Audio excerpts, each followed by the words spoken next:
छोटा था तो माँ निवाला लिए पीछे पीछे आती थी। कभी तस्वीरें दिखा तो कभी गाना गा के खिलाती थी। कभी तस्वीरें दिखा तो कभी गाना गा के खिलाती थी। माँ की लोरी में कुछ अजब ही ताकत थी। माँ की लोरी में कुछ अजब ही ताकत थी। पलकें धीरे धीरे चिपकती होती सपनों की आहट थी। पलकें धीरे धीरे चिपकती होती सपनों की आहट थी।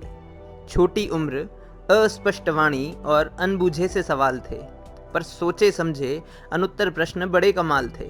पर सोचे समझे अनुत्तर प्रश्न बड़े कमाल थे। सुना है वो बड़ा हो गया है, काफ़ी व्यस्त रहता है, बड़ा फनकार है। अब माँ की भी उम्र बढ़ चुकी, रहती वो भी काफ़ी बीमार है। सालों बीत गए, माँ से मिलने नहीं आया। अब ना कोई चिट्ठी ना कोई पत्र व्यवहार है। अब ना कोई चिट्ठी ना कोई पत्र व्यवहार है। एक दिन फ़ोन की घंटी बजी।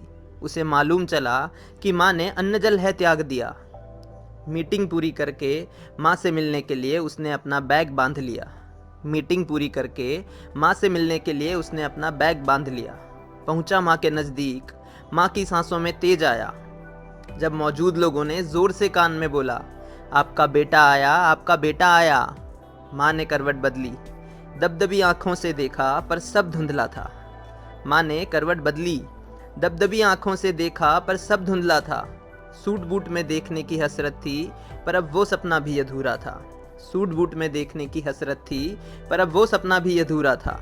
एक मासी थी, कहा कोशिश कर ले, एक निवाला खा ले तो शायद जी जाए। एक मासी थी, कहा कोशिश कर ले, एक निवाला खा ले तो शायद जी जाए। वो 3 प्रयासों में ही हार गया। फर्क नहीं पड़ा कि माँ खा पाए या ना खा पाए। मासी ने कहा, 100 यतन करती थी एक निवाले के लिए। मासी ने कहा, 100 यतन करती थी एक निवाले के लिए, पर तू तू व्यस्त रहता है, बड़ा फनकार है। तुझे कहाँ फुर्सत कि तेरी माँ बीमार है। तुझे कहाँ फुर्सत कि तेरी माँ बीमार।